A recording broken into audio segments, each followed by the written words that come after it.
시절에 하원 의장이셨어요. 공화당 출신이신데 이분이 그분 나이 48세에 조기 은퇴 선언을 현직 하원 의장이었는데 갑자기 은퇴를 한 겁니다. 아마 기억하시는 분들이 있을지 모르겠어요. 이분이 10선 의원이라고 10선 10번 선거에서 당선이 돼서 하원에 있는데 위스콘신주에서 20년 동안 10번 당선이 돼서 하원 의장까지 간 거예요. 하원 의장이 어느 정도 높은 자리냐면은 전쟁이 나잖아요. 대통령이 만약에 무슨 유고가 생기면 부통령이 대통령을 이어가게 돼 있죠. 그래서 부통령이 상원 의장을 겸하고 있습니다. 미국은. 그 다음에 만약에 대통령하고 부통령이 같이 무슨 사고를 당해서 일을 볼 수 없다 그러면 세 번째 승계해야 할 사람이 하원 의장이에요. 세 번째 중요한 사람, 이 권력으로 볼 때. 그런데 이 사람이 은퇴를 하겠다는 거예요. 48살. 그런데 공화당에서는 당시에 차기 가장 유력한 대통령 후보였어요. 왜냐하면 이미지도 좋고 선거에 대해서는 탁월한 사람이에요. 선거만 하면 지는 법이 없어요. 유권자만은 너무 잘하는 사람이고 또 여러 가지 정책도 모든 사람들에게 공감이 많이 가는 사람이었으니까 하원 의장까지 됐겠죠. 그 젊은 나이에. 그런데 이분이 어릴 때에는 아버지가 알코올 중독을 자이셔서 굉장히 불우한 가정을 이렇게 해서 자랐다고 해요. 그래서 이렇게 아르바이트도 많이 하고 주차 요원도 하고 가스스테이션에서 이렇게 아르바이트도 하고 어려운 일을 많이 했던 사람인데 열심히 공부하고 또 노력을 해서 굉장히 높은 자리까지 간 거예요. 그런데 이분이 나 이제 정치 그만하겠다. 의원 다 내놓겠다. 다른 사람 뽑아달라. 아무리 말려도 막무가내요. 왜 그만두려고 하느냐 그랬더니 위스콘신에서 워싱턴 DC까지 왔다 갔다 주말에만 한 번씩 오려니까 아이들이 셋인데 다 유스들이었어요. 16살, 14살, 13살 자녀들이 있는데 아빠 얼굴을 못 보겠대요. 휴가를 한번 갔는데 가족들이 모여가지고 우리는 풀타임 파더가 필요합니다. 위크엔드 파더는 더 이상 힘듭니다. 이렇게 된 거예요. 자기는 풀타임 파더가 필요하다는 거, 아이들이. 그러면 우리는 어떻게 했을 거예요? 야, 크면 다 이해해. 아빠가 너희들을 위해서 지금 일하느라고 하원 의장까지 하고 있지 않느냐? 이러면서 설명했을 텐데. 그래? 오케이. 그러면 내가 하원 의장 국회의원 그만두고 너희들 잘할 동안에 너희들이 유스 시기가 지나고 나면 집을 다 떠나면 이제 엄마 아빠하고 만날 시간이 없는데 이 황금 같은 요 10년 5년 될지 10년이 될지 모르지만 너희들한테 그럼 내가 쓰겠다. 그러고는 가족들하고 약속을 했기 때문에 그만두겠다는 거예요. 깜짝 놀랐죠, 다들. 이게 조금만 지나면 트럼프 대통령 다음에 이분이 공화당 대통령 후보로 나올 가장 유력한 분이었는데 이분이 그만두겠다 그러니까 다들 당황하는 게 어떻게 하면 좋겠냐는 거예요. 그건 알아서 당신들이 하시고 나는 풀타임 파더로 위스콘신에 돌아가야 되겠다는 거예요. 아이들하고 유스 시절을 보내야 되겠다. 왜냐하면 자기가 어릴 때 너무 불우한 시절에 살다 보니까 아버지가 없는 거나 마찬가지예요. 아버지가 있긴 있지만 아버지가 없는 거예요. 그런데 자기는 또 다른 면에서 아버지가 없이 지내고 있는 거예요. 자기 아버지는 알코올 중독자로 아버지의 역할을 안 해서 아버지가 없는 건데 자기는 아버지 역할을 잘하는 것 같은데 자식들 입장에서 볼 때는 주말에나 한번 얼굴 볼 수 있고 그것도 가끔 볼 수 없고 텔레비에서는 아버지를 볼 수 있지 아버지하고 가까이 지내보지 못하니까 그 아버지나 같은 아버지인 거예요. 이 사람이 볼 때는. 이거 굉장히 잘못됐구나. 그러고는 그만두겠다는 거예요. 그래서 지금 위스콘신 시골에서 아이들하고 잘 지내고 있습니다. 그러면서 우리에게 많은 또 도전을 주는 거예요. 정말 아빠가 어떤 역할을 하는 것이 정말 아빠의 역할을 하는 거고 엄마의 역할을 하는 건가. 근데 오늘 성경 말씀이 우리에게 가족을 사랑하는데 하나님의 말씀으로 사랑하라고 또 가르쳐요. 하나님의 말씀이 가르치는 방법으로 가족을 하라는 거예요. 내 인간의 생각으로 사랑할 것이 아니라 여러분 세상에서 가족은요 세상에 처음 태어날 때 사랑하는 사람이고 세상의 마지막 순간에 사랑할 사람이 가족입니다. 다른 사랑할 사람도 많지만 가족은 이 땅에 태어나서 가장 먼저 사랑을 주고받는 사람, 내가 이 세상 마치고 끝날 때 가장 마지막까지 사랑하고 사랑을 받을 사람이 가족이에요. 그런데 이 가족을 하나님이 우리에게 주셨고 이 가족을 사랑하는 것이 굉장히 중요한데 이 가족을 사랑하는 방법에 대해서 하나님의 말씀을 통하여 사랑하라고 가르쳐주고 있습니다. 오늘 말씀에 하나님의 음성이 있기를 주님의 이름으로 축원합니다. 신명기 6장 3절로 9절 말씀, 오늘 주신 하나님의 말씀을로 믿고 우리 다 함께 한 목소리 읽어보겠습니다. 이스라엘아 듣고 삼가 그것을 행하라. 그리하면 내가 복을 받고 내 조상들의 하나님 여호와께서 내게 허락하신 같이 젖과 꿀이 흐르는 땅에서 내가 크게 번성하리라. 이스라엘아 들으라. 내 하나님 여호와는 오직 유일한 여호와이시니 너는 마음을 다하고 뜻을 다하고 힘을 다하여 내 하나님 여호와를 사랑하라. 오늘 내가 내게 명하는 이 말씀을 너는 마음에 새기고 내 자녀에게 부지런히 가르치며 집에 앉았을 때든지 길을 갈 때든지 누워있을 때든지 일어날 때든지 이 말씀을 명령할 것이며 너는 또 그것을 내 손목에 메어 기호를 삼으며 내 미간에 붙여 삼고 또 내 집 문설주와 바깥문에 기록할지니라. 아멘. 근데 그대로 이해하면 될 것 같아요. 다른 무슨 해석이나 설명이 필요 없는 겁니다. 그냥 명령이니까 그대로 행하면 될 줄로 믿습니다. 이스라엘 백성이 40년 광야 생활을 마치고 이제 하나님이 약속하신 언약의 땅인 가나안 입성을 앞두고 있을 때에 하나님께서는 하나님의 종인 모세를 통하여 이스라엘 모든 백성들을 모압 평지에 모아놓고 하나님의 말씀을 들으라고 명령하십니다. 그런데 이 명령의 시작이 들으라 이스라엘, 이걸 히브리어로 쉐마 이스라엘 이렇게 되어 있습니다. 쉐마, 이 히브리 말 우리가 잘 쓰지 않지만 쉐마 이스라엘이라는 히브리 말. 들으라 이스라엘, 들으라는 것은 잘 듣고 새기라는 거예요. 잘 듣고 행하라는 것입니다. 그냥 듣고 잊어버리고 듣고 망각하는 것이 아니라 듣는데 이 듣는 것은 잘 따라가기 위해서 들으라는 거예요. 이것을 잘 지키면 하나님이 우리에게 복을 주시겠다. 오늘 이 말씀의 요점은 두 가지. 하나는 하나님을 전심을 다해서 사랑하라는 것입니다. 여러분 하나님을 전심으로 사랑하는 성도 되시길 축원합니다. 두 번째는 이 하나님을 사랑하는 이 사랑을 자식들에게 전심으로 가르치라는 거예요. 굉장히 쉽죠. 하나님을 사랑하고 아이들을 열심히 가르치고 이게 무슨 책임입니까? 성도로 하나님의 자녀로 부모로서 해야 될 책임입니다. 이 두 가지를 잘 지키면 하나님이 약속해 주셨어요. 젖과 꿀이 흐르는 땅, 내가 너에게 준 이 땅에서 너의 날이 장구하리라. 너의 날이 번성하리라. 우리는 세상에서 하나님 없는 곳에서 자꾸 번성하려고 그러고 하나님 없는 곳에서 자꾸 길어지려고 애를 쓰는데 하나님의 말씀이 오늘 우리에게 가르쳐주고 있습니다. 그곳에서 우리가 장구하고 번성하는 것이 아니라 하나님을 열심히 사랑하고 하나님을 열심히 가르치면 그 가운데 우리가 번성하고 우리 자녀들이 번성하게 될 줄로 믿습니다. 5절에 보면 너는 마음을 다하고 뜻을 다하고 힘을 다하라. 이 말은 전심전력하는 거예요. 내 하나님 여호와를 사랑하라. 여러분 하나님을 사랑하시길 축원합니다. 사랑을 할 때에 하나님을 사랑할 때 대충대충 듬성듬성 사랑하는 것이 아니라 전심을 다해서 사랑하는 것이. 우리가 하나님 사랑하는데 여유를 가지고 세상 다 둘러보면서 이렇게 사랑하는 것이 아닙니다. 하나님은 우리의 정성을 다해서 전심전력을 다해서 사랑하는 거예요. 여러분 다 연애해보시고 또 결혼도 해보시고 또 자녀도 낳아보시고 사랑이 뭔지 아실 겁니다. 사랑에 빠진 사람의 특징이 뭡니까? 온통 자기가 사랑할 대상이 머릿속에 꽉 차 있어요.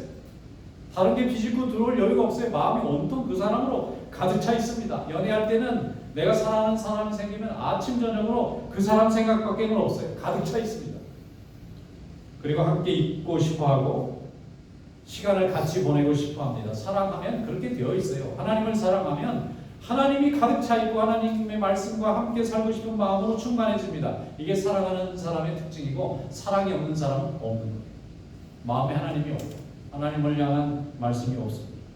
연애도 이루어지고 또 결혼도 이루어지고 나중에 자녀도 얻게 되죠. 사랑의 결과는 반드시 열매가 따릅니다. 사랑하고 나면 자녀의 선물도 생기고 가정의 축복도 생깁니다.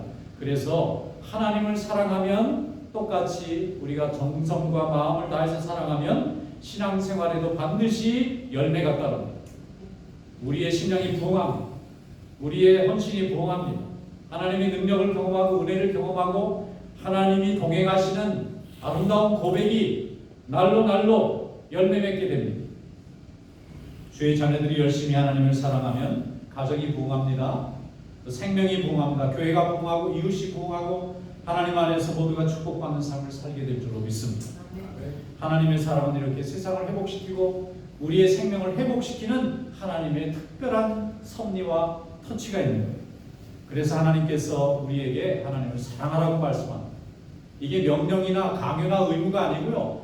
그렇게 사랑하면 복을 받고 축복을 받기 때문에 사랑하라는 것입니다. 생명을 지으신 분을 사랑하면 생명의 풍성함이 흘러오지 않겠습니까? 그래서 하나님이 우리를 사랑하라는 거예요.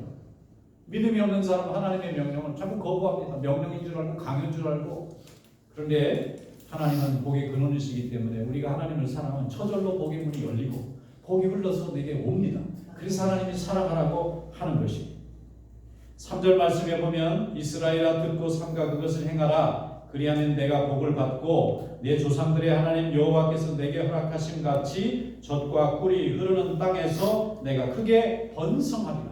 여러분 번성하시길 축원합니다.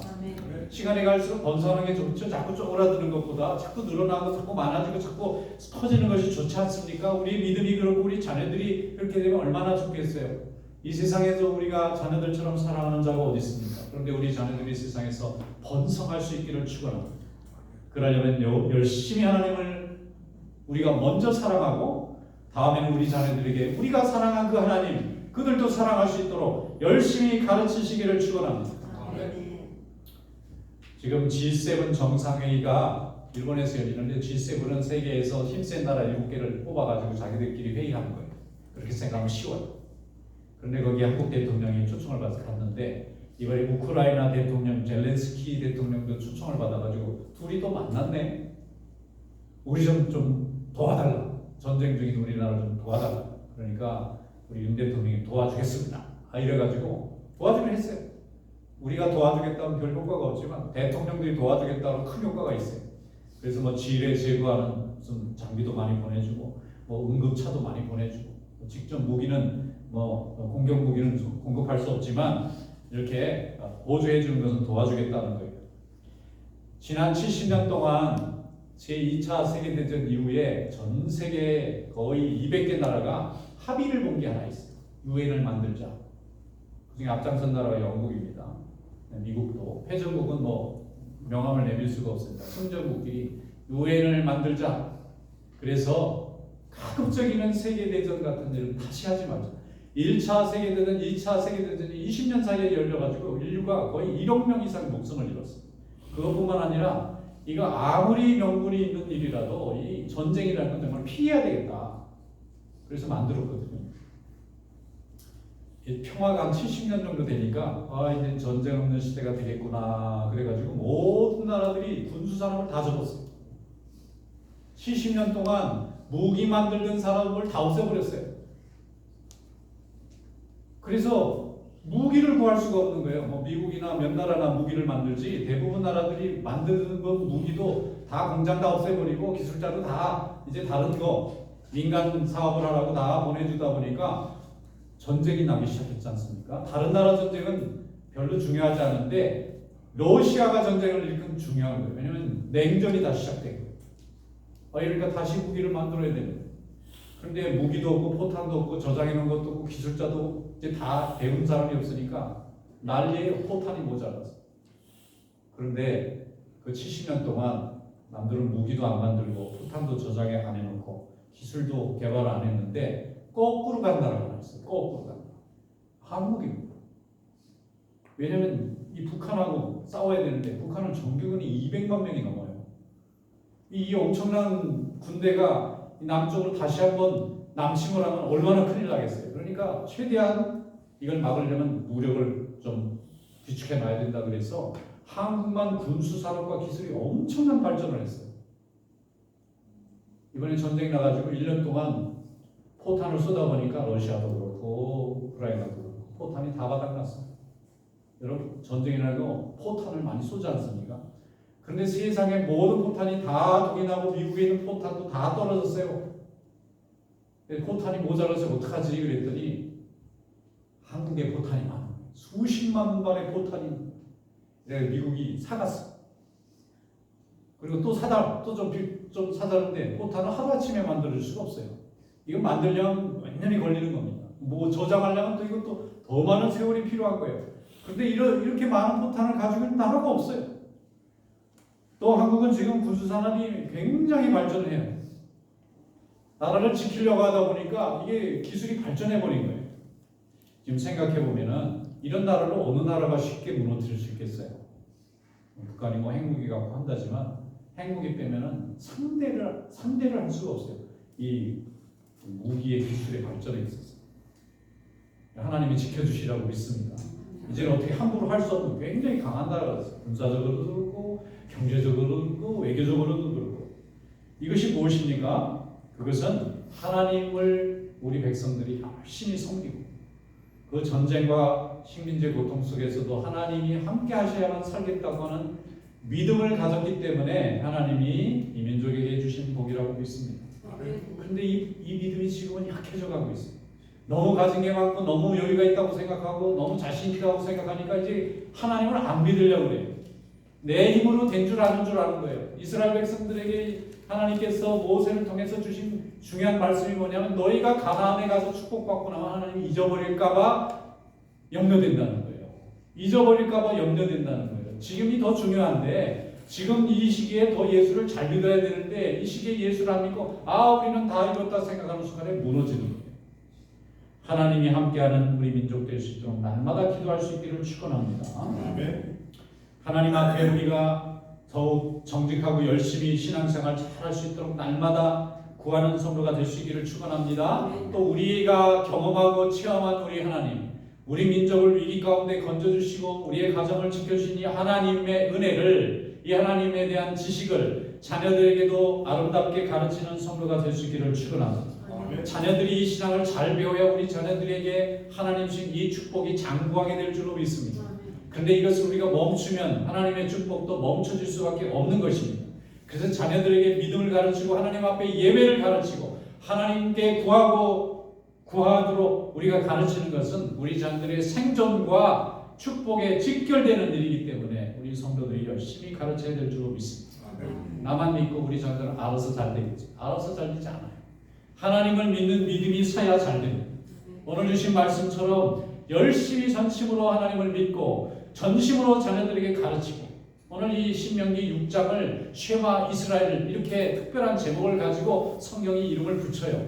신명기 6장 그냥 다 통째로 외우기까지 합니다. 왜 그런가 하면 하나님의 명령이 있어요. 거긴 타협이 없어요. 설명이 없습니다. 예화도 주지 않습니다. 그냥 듣고 순종하든지 듣지 않든지 두 가지 선택밖에 없어요. 그런데 거기에 뭐라고 말씀하나요? 아이들 눈에 비치는 모든 것에 하나님 말씀을 두라는. 이스라엘 백성들은 어릴 때 아이들이 성경을 좋아하게 하려고 성경책에다 꿀을 앞뒤로 발라가지고 아이들이 핥으면서 성경을 기본적으로 트러스트하게 만든 다음에 거기 있는 내용이 크면 아이들이 깨닫게 만드는 그런 교육법을 써요. 왜 그럴까요? 성경은 그냥 책이 아니에요. 성경은 그냥 가죽이 아닙니다. 하나님의 말씀을 담는 도구예요. 그래서 이 도구가 우리 생명과 우리 민족의 생명과 생존과 축복을 이끌어가는 것입니다. 6절 말씀에 보면 먼저 말씀을 마음에 새기고 7절 말씀에는 자녀들에게 부지런히 가르치고 두 가지 말씀입니다. 새기고 가르치고 여러분 새기고 가르칠 수 있기를 주님의 이름으로 축원합니다. 아이들이 보고 듣는 모든 것이 하나님과 관계됩니다. 하나님과의 관계 속에서 이루어지는 고백과 간증과 체험과 가르침이 될 수 있기를 축원합니다. 사람은 자기가 보고 들은 데서 사색하고 사고합니다. 자기가 경험하고 느낀 것 안에서 자기의 인생과 철학이 생기는 거예요. 보지 않는 데서 뭔가 지식이 세워지거나 체계가 세워지지 않습니다. 하나님에 대한 믿음과 하나님의 말씀과 하나님의 은혜와 경험을 아이들이 계속 갖게 되면 그들 마음속에 하나님에 대한 고백이 자리 잡게 돼요. 그들이 무엇을 보고 듣느냐에 따라서 그들의 인생이 결정됩니다. 그들이 보는 것이 세상이면, 그들이 듣는 것이 세상이면 그들의 미래는 세상의 사람이 됩니다. 그러나 그들이 듣는 것이 하나님이면, 그들이 보는 것이 하나님이면 그들은 하나님의 사람이 될 줄로 믿습니다. 제가 뉴욕에 한번 1년에 한 2번씩 그 노예 모임이 있어 참석하러 가면 이렇게 공항에서 이제 회의가 있는 교회까지 이렇게 차를 타고 가면 까만 옷을 입고 학교 가는 학생들이 많아요. 우리나라도 그 예전에는 까만 교복을 입었잖아요. 이렇게 군복같이. 지금은 그런 걸 안 입지만 저는 그걸 입고 고등학교를 마지막으로 졸업한 세대였어요. 근데 그 사람들은 그런 옷하고 달라요. 위에 이렇게 챙이 넓은 모자 같은 거 쓰고 여기는 하얀 와이셔츠 입고 온통 그냥 바지까지 길게 이렇게 뭐 코트같이 까만 옷을 입고 누구냐면 유태인 학생들이에요. 이 발전된 이런 시대에 학교를 가거나 어딜 갈 때 그 유태인 학생들은 하얀 와이셔츠에 까만 옷을 입고 그냥 돌아다니는 거예요. 얼마나 답답할까 생각하는데 그들은 안 답답하게 생각해요. 부모님이 그렇게 살았는데 자녀들이 남의 나라 와서 사는데도 개의치 않습니다. 자기들 식으로 학교 공부하고 나서 학교 공부한 시간만큼 집에 가서 성경 공부하는 사람, 자기들이 율법을 가르치고. 그런데 그들이 세상에서 꼬리가 돼 있습니까? 머리가 돼 있잖아요. 언론이고 무슨 무슨 금융이고 정보고 다 그들이 쥐고 움직이고 있잖아요. 어떻게 해볼 수가? 아주 수도 얼마 되지도 않는 사람들. 왜 그럴까요? 하나님이 함께 하시는 방법을 터득했기 때문에. 저는 우리 하나님의 백성들이, 우리 민족도 하나님의 말씀을 붙듦으로 인해서 이 세상에서 머리가 되는 축복이 있기를 주님의 이름으로 축원합니다. 아멘. 우리는 외모로는 그렇게, 우리 한국 민족들은 뭐 이렇게 까만 옷을 입거나 뭐 하얀 옷을 입거나 뭐 따로 옷을 입지 않지만 우리 크리스천 자녀들은 마음의 옷을 입고 있다고 믿습니다. 아멘. 하나님을 향한 믿음의 옷을 입고 있어요. 우리 자녀들에게 마음속에 하나님과 함께하고 있는 삶을 우리는 가르쳐주고 있습니다. 우리가 아이들을 데리고 함께 예배 올 때 아이들은 보이지 않게 히든 커리큘럼을 통해서, 보이지 않는 교과 과정을 통해서 어떻게 예배를 드리는지, 어떻게 하나님을 섬기는지, 어떻게 하나님의 백성들을 섬기는지 아이들이 다 배우고 있는 거예요. 데려오기만 하면 배우는 거예요.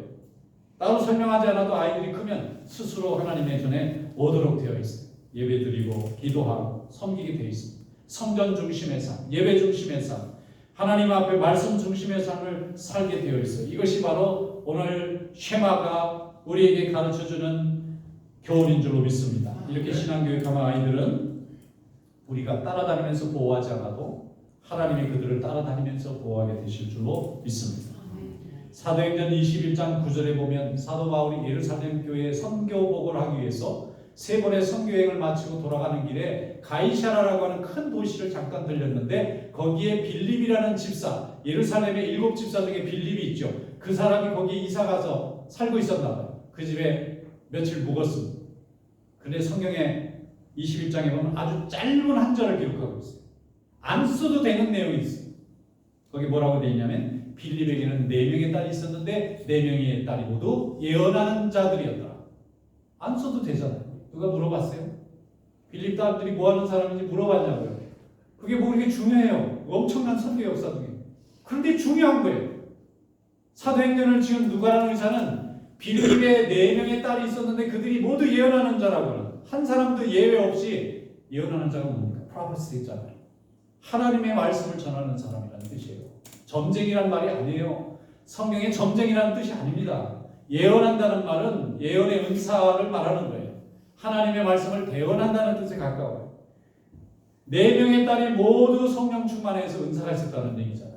아버지가 얼마나 믿음이 좋았으면 그렇겠어요. 그러니까 하나님이 그 빌립 집사를 광야에 보내가지고 이디오피아의 그 여왕의 이 재정을 맡은 내시를 구원시키고 세례줘가지고 이디오피아의 기독교가 시작되도록 만들 때 하나님이 이 빌립 집사를 썼잖아요. 빌립이 뭐 대단한 지위나 권세가 있는 사람입니까? 다른 거 없습니다. 그저 교회에서 맡은 직분 열심히 감당하고 열심히 기도하고 자녀들에게 열심히 가르쳤다는 증거 아닙니까? 아마 모르긴 해도 성경은 기록하고 있지 않지만 빌립의 4 딸들도 나중에 초대교회 위대한 하나님의 일꾼들이 됐을 거라고 믿습니다. 여러분, 믿음은 자녀들을 통하여 하나님의 역사가 흐르게 되어 있습니다. 자녀들에게 열심히 가르치는 그런 성도가 될 수 있기를 축원합니다. 그리고 우리가 자녀들에게 믿음을 가르치고 살아계신 하나님을 가르치는 것은 아무 때나 이루어지는 게 아닙니다. 품을 떠나면 못 가르칩니다. 그때는 가르쳐 듣지 않습니다. 그때는 기회가 늦습니다. 우리가 자녀들을 케어하는 것이 아니라 아이들이 우리를 케어할 시절이 되면 우리에는 말씀의 권위가 없어요. 그때는 자녀들의 뜻대로 따라갈 수밖에 없어요. 늦습니다. 우리가 아이들이 우리의 품 안에서 자랄 때밖에 기회가 없어요. 여러분, 가르칠 수 있기를 축원합니다. 손자, 손녀들 가르치시기를 축원합니다. 아이들이 성장한 때는 안 받아들여요. 모든 걸 다 받아들이는 권위가 있을 때 가르칠 수 있기를 축원합니다. 말씀이 흐르고 말씀이 세워지는 가정이 되시기를 축원합니다. 그래서 그들이 세상을 이기고 세속을 이기고 죄를 이기고 사망을 이기고 하나님의 자녀가 될 수 있기를 축원합니다. 시편 127편 1절에 여호와께서 집을 세우지 아니하시고 세우는 자의 수고가 헛되며 여호와께서 성을 지키지 아니하시며 파수꾼에 깨어있으니 허사로다. 집은 가정이고요, 성은 배집이었어요. 집을, 성을 아무리 지키고 눈뜨고 자만적으로 지켜도 하나님이 지켜주시지 않으면 지켜지지 않는 거예요. 어느 가난한 집사님이 자녀들을 아빠가 열심히 키웠어요. 근데 늘 부족하니까, 여유가 없으니까 자식들 제대로 못 해주는 거예요. 늘 아쉬운 거예요. 근데 아이들이 다 커버렸어요. 그런데 이상하게 많이 가지고 많이 베푼 아빠보다 잘 공급해주지 못한 아빠인데 자녀들이 아빠는 긍휼히 여기고, 그리고 더 케어해주고 자주 연락해주고 고맙다는 말을 너무 자주 해주고, 그래서 아빠가 너무 감사하고 감동이 돼서, 야, 나는 너희들 잘할 때 아무것도 못 해줬다. 다른 아빠들 해주는 거 아무것도 못 해줬는데 내가 왜 고맙니? 그랬더니 아빠는 기도해 주셨잖아요. 우리가 하나님을 알려주셨잖아요. 아빠가 기도해서 우리 이렇게 잘 살고 있잖아요. 이렇게 대답하더라는 거예요. 여러분, 뭘 많이 준다고 고마워하는 게 아니고요, 하나님의 은혜를 경험하면 고마워지는 것입니다. 하나님의 말씀을 경험하면 고마워지는 것입니다. 오늘 이런 축복이 우리에게도 함께 할 수 있기를 축원합니다. 민수기 6장 27절에 말씀합니다. 그들은 이같이 내 이름을 이스라엘 자손에게 주리니 축복하여 주리니 내가 그들에게 복을 내려주리라 그랬습니다. 오늘도 이런 하나님의 축복이 우리 모든 성도들의 가정에 함께 할 수 있기를 주님의 이름으로 축원합니다. 기도하겠습니다.